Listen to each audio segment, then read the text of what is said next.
한번 따라하시기 바랍니다. 성도가 갖고 있는 복. 성도가 갖고 있는 복. 성도가 갖고 있는 복. 성도가 갖고 있는 복. 바꿔볼까요? 내가 갖고 있는 복. 내가 갖고 있는 복. 오늘 은혜 나누고자 할 말씀 제목입니다. 일반적으로 누구든지 받는 것을 좋아합니다. 그래서 찬물도 상이라면 좋다라는 말이 있지요. 특별히 사람은 누구나 다 할 것 없이 복을 받기를 좋아합니다. 사람들은 건강의 복, 장수의 복, 그리고 물질의 복 등을 누리기를 원합니다. 흔히 사람들은 물질적으로 풍성한 사람을 가리켜서 복받은 사람이라고 부릅니다. 오늘날은 어느 때보다도 이 황금 만능주의와 대금주의가 득세하고 있지요. 그래서 이런 말들을 합니다. 돈으로 안 되는 일은 하나도 없다.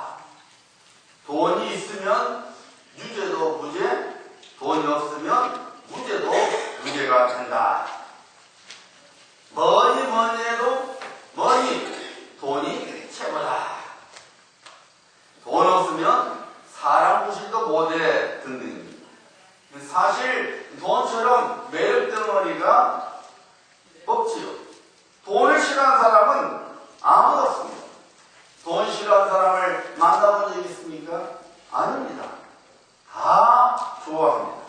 그래서 사람들은 어떻게 해서든지 돈을 벌고자 합니다. 하지만 이 복권에 당첨된 대부분의 사람들이 극심한 정신적인 고통과 재정적인 어려움을 겪는 것을 보면 행복은 물질의 많고 적음에 있지 않은 것이 확실합니다. 지금까지 세계에서 가장 큰 부자를 꽂으라고 하면은 록펠러라고 합니다. 지금부터 약 거의 한 200년 전 사람인데 이 록펠러가 가진 재산이 얼마느냐? 지금의 빌 게이츠 재산보다 3배나 많았습니다. 약 3,500억 불이었습니다. 지금의 3,500불이 아니라 그 당시에 3,500억 불이면 오늘날에는 얼마나 되겠습니까? 엄청난 액수입니다. 그래서 록펠러가 지금까지의 가장 큰 부자라 말합니다. 그 당시에 록펠러가 갖고 있는 재산이 온 미국 사람들이 갖고 있는 돈의 약 2%나 되었다.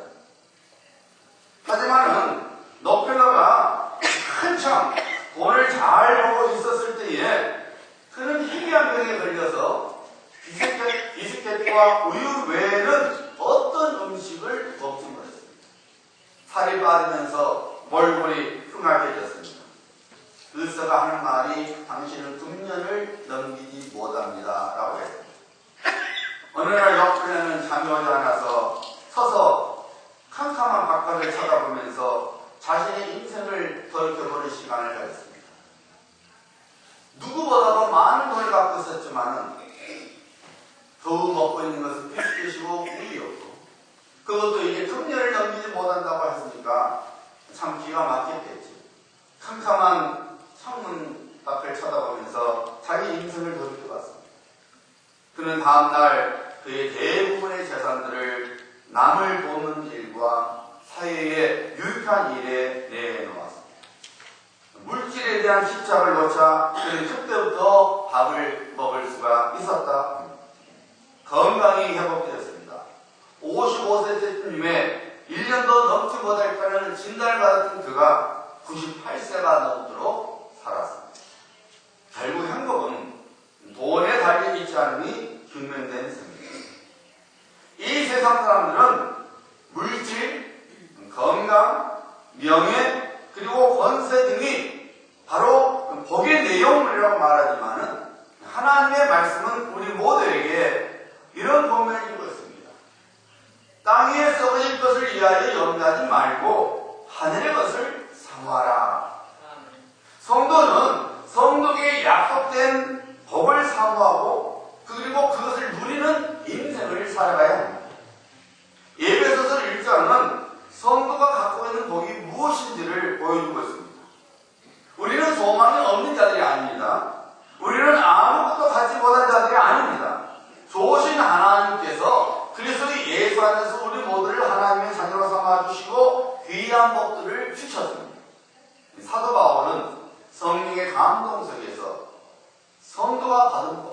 우리가 하나님께로부터 받은 바 복이 무엇인지를 선포해주고 있습니다. 자, 성도가 갖고 있는 복의 첫 번째는 하나님 아버지께서 주신 복입니다. 그 내용이 본문 말씀 3절부터 6절에 나오고 있는데 특별히 5절 말씀 보시기 바랍니다. 그 기쁘신 뜻대로 우리를 예정하사 예수 그리스도로 말미암아 자기의 아들들이 되게 하셨으니, 하나님께서 우리에게 주신 신령한 복의 첫 번째는 우리로 하여금 그의 자녀가 되게 하셨다는 것입니다. 여러분, 이 세상 사람들은 권세 있는 자에게 아부를 합니다. 돈을 갖다 줍니다. 진귀한 물품을 갖다 줍니다. 이유는 단 한 가지입니다. 그 권세 있는 자를 통해서 자신이 얻고자 하는 것을 얻으려고 많은 사람들이 그렇게 부단히 예를 쓰는 것입니다. 그렇다면, 하지만 그렇게 얻은 것이 과연 그 사람의 인생을 책임져 주느냐 그 말입니다. 결코 그렇지 않음을 우리는 잘 알게 됩니다. 미국은 어떤지 모르지만은 한국의 예를 들어보면 현 정권의 도움을 받은 기업은 반드시 그 다음 정권으로부터 철퇴를 받습니다. 회장이 검찰에 불려가고 세금 탈세 명목으로 막대한 벌금을 내고 그리고 심지어는 감옥살이까지 합니다. 사람의 권세가 얼마나 오래 갑니까? 30분입니다. 벌써부터 오바마 대통령보다는 힐러리 전 국무장관에게 권세의 추가 옮겨주고 있다. 사람들이 현재 대통령보다 차기 대통령 후보에게로부터 점수를 따고자 얼굴 도장을 찍고 있습니다. 최근에 놀랍게도 힐러리와 클린턴 부부는 살생부 명단을 만들어 놓아서 미국 정계에 큰 충격을 주었죠.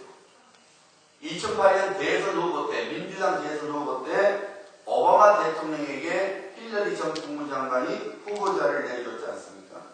그때 자기를 도와줬던 참모들이 오바마 쪽으로 붙자 그들의 명단을 이들이 작성을 했습니다. 민주당 주요 인사들을 제1등급부터 제7등급까지 구분했어요. 힐러리를 많이 도와준 사람은 1등급, 그리고 힐러리에게 등을 돌린 사람은 7등급으로 정해놓고 이것들은 나중에 제거 대상이라고 정해놨어요. 그래서 미운털이 박힌 사람 중에 한 사람이 미조리주 여자 상원의원인 맥카스빌 상원의원입니다. 이 여자가 하는 말이, 이 상원의 하는 말이 의사당 내에서 힐러리하고 마주치지 않으려고 굉장히 애를 쓴다는 거예요. 혹시나 엘리베이터 안에 두 사람만이 있을까 봐서 몹시 겁이 난다고 이 말까지 했을 거예요. 여러분, 이 세상은 자기 편만을 사랑합니다. 자기 편에 있는 자를 우대합니다. 하지만 하나님께서는 전혀 다릅니다. 사도 바울이 선포하고 있죠. 사랑 안에서, 하나님께서 사랑 안에서 우리를 그의 자녀로 삼아주셨습니다. 하나님께서 아브라함을 믿음의 조상으로 불러주셨을 때에 아브라함에게 처음부터 그런 자격이 있었던 것은 아니었습니다. 우리가 잘 아는 대로 아브라함은 어려서부터 우상을 만들어 생활을 꾸렸던 아버지를 두었기 때문에 우상 속에서 자랐던 사람이었습니다.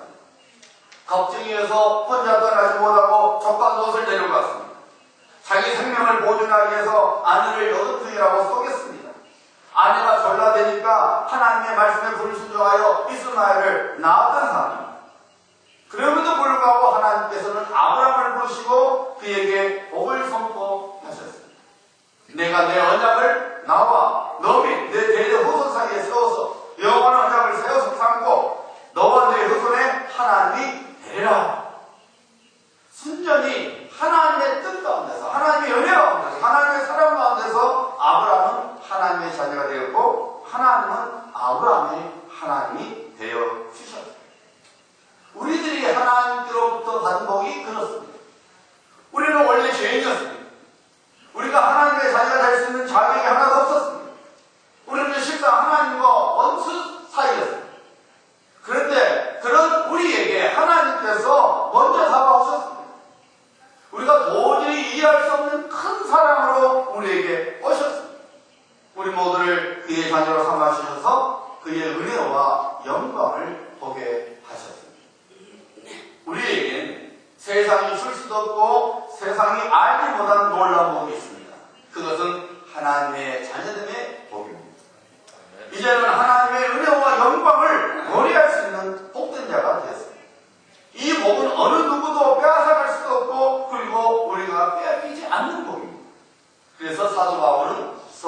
만분 속에서 우리를 향한 하나님의 사랑, 하나님의 구원, 하나님의 자녀됨은 이 세상 어느 것들도 그리고 어느 세상의 그 어느 것도 빼앗을 수 없다고 선포하지 않았습니다. 이 세상 만물을 만드셨고 그 모든 만물을 다스리시는 하나님께서는 우리 아버지 하나님이십니다. 우리는 하나님의 자녀입니다. 이 세상 주인 되시는 하나님을 아버지로 두고 있으니 우리는 복받은 자들입니다. 하나님께서 우리 아버지가 되어주셔서 이 땅 위에서 우리가 필요로 하는 것을 무엇인지 아십니다. 심지어 우리의 머리털까지도 세심받을 정도로 우리들을 속속히 잘 알고 계십니다. 우리는 단지 우리를 사랑하시고 자녀 삼아주신 아버지 하나님께로 나아가기만 하면 되는 것입니다. 그와 함께 살아가기만 하면 되는 것입니다. 육신의 아버지도 그의 자녀를 위하여 최선을 다하는데 하물며 사랑 안에서 기쁘신 뜻대로 우리를 자녀로 삼아주신 하나님 아버지께서는 말할 것도 없는 것이죠. 성도에 있는 두 번째 복이 오늘 본문 말씀 7절부터 12절에 나와 있습니다. 그 복은 예수 그리스도께서 우리에게 주신 복입니다. 7절 말씀 보시길 바랍니다. 우리는 그리스도 안에서 그의 은혜의 풍성함을 따라 그의 피로 말미암아 속량 그 제사함을 받았느니라. 성도는 제사함의 복을 받았습니다. 여러분, 죄는 눈에 보이지 않지만 아주 무서운 힘을 갖고 있습니다. 죄는 하나님과 우리 사이를 갈라놓는 파워가 있습니다. 하나님께서 이사야 선지자를 통해서 이스라엘 백성들이랑 말씀하셨죠. 나의 손이 짧아서 너희를 구원하지 못한 것이 아니라 나와 너희 사이에 죄가 자연히 있느니라. 사람의 죄 때문에, 이스라엘 백성들의 죄 때문에 하나님의 구원이 그들에게 임할 수 없다는 것입니다. 여러분, 죄는 하나님의 도움을 막는 최고의 방해물이요 적입니다. 죄가 거둬지지 않으면 우리는 어떤 도움도 하나님께로부터 받을 수 없습니다. 뿐만 아니라 죄는 사람과 사람도 갈라놓습니다. 탐욕의 죄가 아브라함과 롯을 갈라놓지 않았습니까? 게하시가 탐욕의 죄에 빠지니까 엘리사 선지자 안에 불순종하게 되고 결국 나중에 멸려만 했습니다. 탐욕의 죄가 빠지니까 가인이 아벨을 죽이고 말았습니다. 탐욕의 죄 때문에 에서와 야곱이 갈라져야만 했습니다. 죄가 이렇게 무섭습니다. 교회 생활을 잘 하다가도 그만두는 사람을 보면 그 배후에 반드시 죄가 놓여 있습니다. 겉으로는 이러쿵 저러쿵 핑계를 대지만은 실상은 죄의 노예가 되어 살아가고 있는 어리석은 모습이 결국 드러납니다.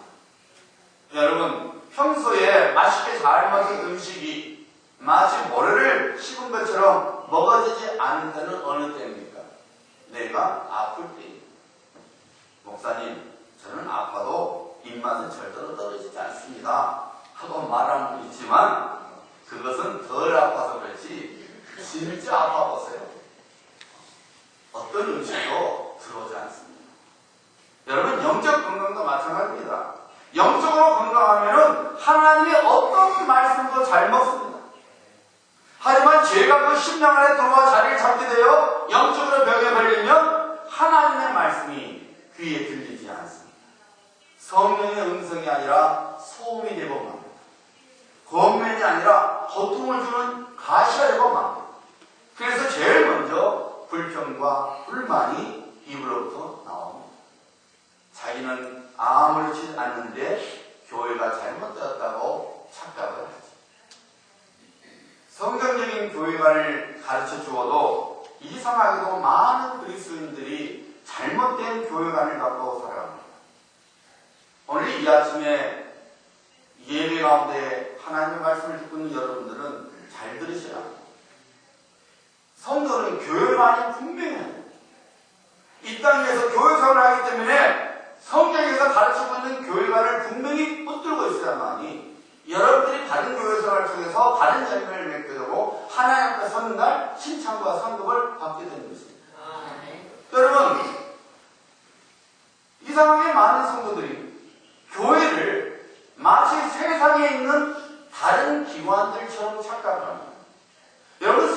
있는 조직, 오거니제이션이죠. 혹은 기관들은 말 그대로 어떤 이익을 위한 조직입니다. 어떤 이익에 대하여 같은 생각을 가진 사람들이 모여서 조직을 이룹니다.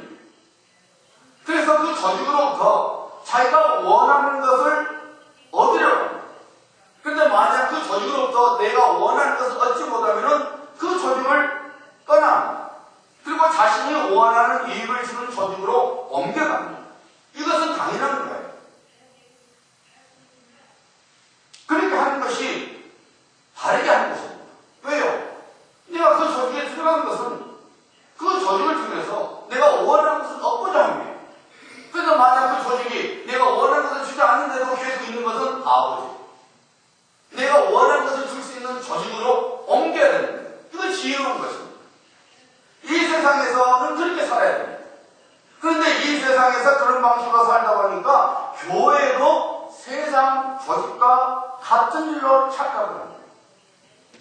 여러분, 성경이 말하는 교회가 무엇입니까? 교회는 이익단체가 아닙니다. 어떤 이익을 얻으려고 구성된 것이 교회가 아닙니다. 교회는 그리스도 예수 안에서 구원을 받아 하나님의 자녀가 된 사람들이 예수 그리스도를 머리로 삼아 주님의 손과 발이 되어 주님의 뜻을 이루어가는 살아있는 유기체입니다. 그래서 영어로는 오거니제이션이 아니라 올거니즘이에요. 우리가 올거니즘이에요. 우리 몸이, 우리는 조직이 아니에요. 유기체입니다. 올거니즘. 하나하나가 살아있는 거예요. 성도는 크게 말하면 교회고 적게 말하면 교회를 이루고 있는 지체입니다. 즉 우리 한 사람 한 사람이 교회란 말입니다.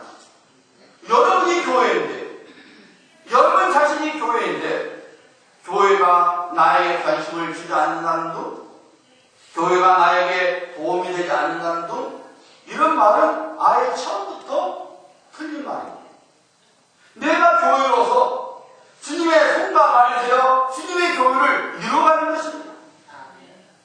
우리 교회는 왜 선교에 관심이 없지? 이것은 아니에요. 내가 교회로서 내가 선교에 관심을 가져야 돼요. 왜 우리 교회는 어린아이나 중고등에 관심이 없지? 그렇게 말하는 건 아니라 내가 교회로서 어린아이와 중고등부에 관심을 가져야 됩니다. 내가 교회이기 때문에. 여러분, 자신은 하나님 앞에 성경이 1센트도 드리지 않으면서 왜 우리 교회는 성교를 안 하지? 하고 말하는 것은 자신이 마치 아내요, 아이의 엄마이면서 아니 왜 밥상에 밥이 없어? 밥 어디 있어? 하고 말하는 것도 똑같은 거예요. 내가 교회이기 때문에 내가 성교를 하는 거예요. 왜 안 하지가 아니에요. 내가 하는 거예요. 왜 교회가 자신이 교회로서 교회 학교를 해서 아무것도 안 하면서 하나님께 어떤 것도 드리지 않으면서 왜 우리 교회는 아이들에게 신경을 써주지 않지? 하고 말하는 것은 마치 남편이요 아빠이면서 왜 우리 집은 돈이 없어? 하고 말하는 것과 똑같다는 거예요. 밥을 누가 해야 됩니까? 엄마가 해야 돼요. 그리고 왜 엄마가 밥을 안 하면서 밥 어디냐고 말하면 안 돼요. 돈을 누가 벌어야 됩니까? 아빠가 가정이 벌어야 돼요. 가정이면서 돈도 안 벌면서 왜 우리 돈 없어? 라고 말할 수 없다는 말이에요. 내가 교회예요. 다른 사람이 교회가 아니라 내가 교회예요. 내가 교회이기 때문에 내가 주님의 손과 발이 되어서 주님의 일을 이루어나가야 된다는 말입니다. 여러분이 왜 세상이 자꾸 교회를 요구하는지 아세요? 그 근본적인 이유는 우리 그리스도인들에게 있습니다. 우리가 교회인데 그 사실을 잊어버리고 마치 세상에 있는 조직처럼 생각하고 살아가니까 이 세상 역시 교회를 그런 식으로 바라보고 그 잘못된 사실에 근거해서 교회를 판단하니까 교회를 욕하고 비방하는 거예요. 우리가 교회임을 알고 교회 생활하면 우리는 절대로 세상 사람들에게 비방거리가 안 돼요. 내가 교인을 몰고 나가서 교회를 욕하는 거예요. 우리 교회는 이렇쿵 저렇쿵. 그 말은 내가 이렇쿵 저렇쿵이에요. 그러니 세상 사람들도 저 교회는 조직이구나 욕하는 거예요. 오늘 예배를 들고 있는 성도님들은 제발 다른 교회관을 갖고 있어야 합니다. 교회는 건물이 아닙니다. 이익을 목적으로 모이는 세상 조직체가 전혀 아닙니다. 그래서 예수 안에서 구원을 받아 하나님의 자녀들이 교회예요. 그래서 교회는 사람입니다. 주님의 손과 말에 대해서 머리 대신 주님의 뜻을 쫓아서 순종하여 하나님의 나라를 세우고 그리고 하나님의 나라를 확장해 나가는 것이 교회입니다. 그러므로 교회에 대하여 이런 풍조롭게 말하지 말아야 합니다. 내가 교회이기 때문에 내가 주님을 섬겨야 합니다. 내 물질로, 내 몸으로, 내 재능으로, 내 시간으로, 내 정성과 열정으로 주님의 뜻이 이루어지도록 그리고 건강한 교회가 되도록 함께 섬겨 나가야 합니다. 여러분 제발 병들어 신앙생활을 하실 바랍니다. 알지 못했을 때는 무지가 무지로 끝나지만 배웠음에도 불구하고 무지를 드러내면 그것은 결국 자신을 죽이는 무서운 죄가 되고 마는 거예요. 잊지 마시기 바랍니다. 여러분이 교회입니다. 교회가 되는 것은 우리 한 사람 한 사람이 지체로서 우리 역할을 다할 때에 이루어지는 것입니다. 도둑만보 혹은 거리만보로 교회 생활을 하면은 그 사람은 참으로 어리석은 사람입니다. 우리는 섬겨야 하는 주님의 손과 발이지 섬김을 받는 주님이 아닙니다. 불평과 불만을 하기 전에 먼저 내가 주님을 위해 무엇을 하고 있는가? 내가 다른 지체를 위해서 내 역할을 하고 있는가를 생각하는 지혜로운 성도가 되어야 합니다. 왜냐하면 여러분이 바로 교회이기 때문입니다. 성령께서 여러분 마음에 감동을 주셔서 우리 교회가 선교를 해야 되는구나 하는 것은 성령께서 여러분이 선교하기를 원하시는 거예요. 여러분이 선교해야 되거든요. 왜 자기는 안 하면서 남보다 선교라고 기다리고 있어요? 성령께서 감동에 우리 교회가 어린이들에게 신경을 써야겠구나. 그럼 여러분이 신경을 써줘야 됩니다. 자기는 꼼짝거리면서 왜 다른 사람이 해주길 바래요? 아니, 내가 교회로서 주님의 손과 발에 대해서 주님이 내게 원하시고 주님이 이루고자 하는 것을 내가 이루어가는 것입니다. 어쨌든 여러분, 죄가 무서운 것은 죄를 품고 있는 그 사람을 멸망시키기 때문입니다. 신명기 24장 16절 말씀이에요. 각 사람은 자기 죄에 죽임을 당할 것이라. 에레미야서 31장 30절입니다. 신포도를 먹는 자마다 그이가 신 것 같이 누구나 자기의 죄악으로 말미암아 죽으리라. 로마서 3장 23절이죠. 모든 사람이 죄를 범하였음에 하나님의 영광에 이르지 못하였더니. 문제는 이같이 무슨 죄로부터 스스로 우리는 벗어날 수 없다는 거예요. 우리 스스로가 이런 무슨 죄의 분열로부터 벗어날 수 있는 힘이 없다는 것입니다. 그래서 사도 바울도 이런 고백을 하였습니까? 오라 나는 공고한 사람이로다. 이 사망의 몸에서 누가 나를 건져내라. 죄를 짓고 싶지 않는데 죄를 짓고 있는 자기 자신을 보면서 오라 나는 공고한 사람이다. 뭐예요? 난 참 비참하구나. 이 사망의 몸에서 이 죄의 분열로부터 누가 나를 건져낼 수 있으랴? 그런데 오늘 본문 말씀 7절을 보시기 바랍니다. 우리는 그리스도 안에서 그의 은혜의 풍성을 따라 그의 피로 말미암아 속량과 제사함을 받았느냐? 예수 그리스도께서 십자가 위에서 그의 피를 흘려 우리 대신 죽어주심으로 말미암아 우리의 죄가 용서받았다는 것입니다. 누구든지 제사함을 받은 것이 아니라 그리스도 안에 있는 자, 즉 예수 그리스도를 믿는 자에게 믿는 자가 용서함을 받았다는 것입니다. 우리들이 예수 그리스도를 주와 그리로 믿을 때에 놀라운 복이 우리에게 주어지는데 그것은 우리의 허물과 죄가 씻음을 받았다는 것입니다. 죄로 인하여 영원한 형벌을 받아야만 하는데 이제는 영원한 생명을 가지고 영원한 복을 누릴 수 있게 되었습니다. 어둠 속에 있었는데 이제는 빛 안에 거하게 되었습니다. 죄의 종으로 살아야만 했는데 이제는 은혜의 친구로서 살 수 있게 되었습니다. 그리스도 예수 안에서 죄 용서함을 받게 되니 하나님의 자녀가 되었을 뿐만 아니라 천국을 우리의 기업으로 받게 되었습니다. 성도는 어떤 복이 있습니까? 우리가 어떤 복이 있습니까? 제3의 복이 있습니다. 세 번째 복이 오늘 본문 말씀 13절과 14절에 나오고 있죠. 보시기 바랍니다.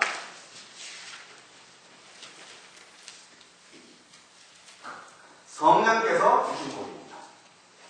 성령께서 성도들에게 주신 복은 성도는 하나님의 자녀여 상속자로서 살게 될 것을 성령께서 친히 보증해 주신다는 것입니다. 말씀해 보세요. 약속의 성령으로 인치심을 받았으니 이는 우리의 기업에 뭐가 되사? 보증이 되사 개런터가 됐다는 거예요.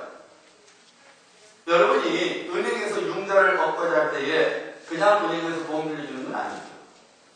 빌려가는 돈을 갚을 수 있는 그 무언가가 여러분에게 있어야 됩니다. 그것을 담보물이라고 하죠.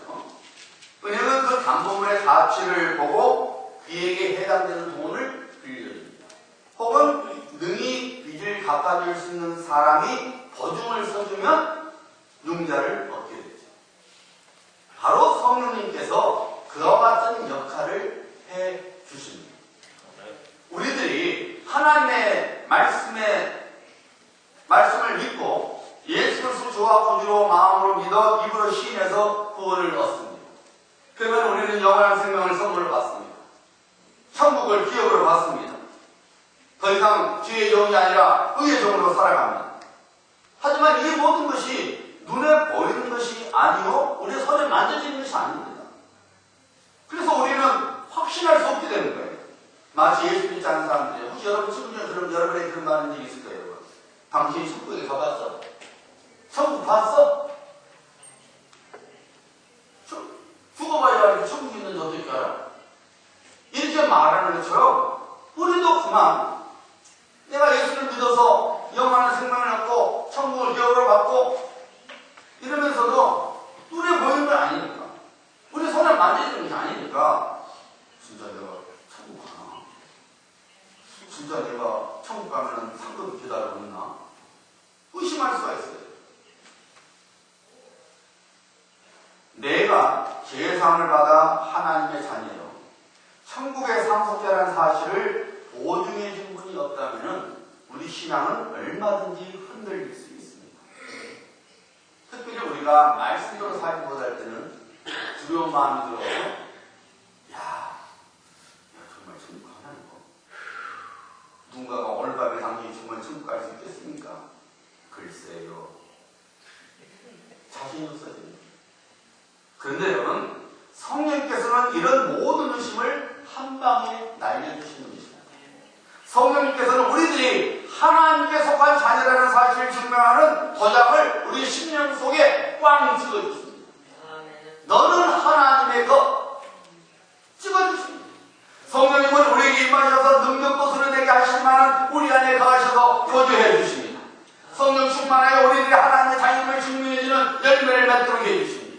성령님과 동행하는 사람은 자기 자신을 보지 않습니다. 성령의 도심으로 예수 그리스도를 바라보게 됩니다. 그래서 허물과 약점이 있다 할지라도 그리스도 예수 안에서 내가 하나님의 자녀라는 확신을 갖고 됩니다. 내가 만나고 있는 문제가 크게 보여져 감당할 수 없을 것 같지만 내 안에 계신 성령님께서 위로하시고 또한 능히 이길 수 있는 믿음과 은혜를 부어주십니다. 성령님께서는 때로는 하나님의 약속 말씀을 떠오르게 하십니다. 그리고 그 말씀으로 약해져가는 나의 믿음을 강하게 주십니다. 담대한 믿음, 흔들리지 않는 구원의 확신, 그리고 영원한 소망은 성령님께서 우리 가운데 일하실 때에 일어나는 영적 현상입니다. 성령님께서 우리에게 주시는 복입니다. 그러므로 여러분 안에 계시는 성령님을 늘 인정하시기 바랍니다. 겸손히 성령님을 늘 초청하셔야 합니다. 성령님을 만나도 늘 사모하셔야 합니다. 그러면 성령님께서 여러분에게 임하십니다. 이전에는 예수님을 믿고 있어도 내 의지와 내 방법대로 살아왔는데 성령님께서 임하시면은 성령님께서 공부하시는 힘으로 예수님을 믿게 되니 자유함과 담대함과 평강을 누리게 됩니다. 이런 믿음의 삶을 살아가시는 성도님들 되시기를 예수님의 이름으로 축복합니다. 사랑하는 성도님들, 우리 모두는 복을 받은 자들입니다. 물질이 좀 부족하다고 건강이 남들보다 못할지라도 그리고 세상에 알아주지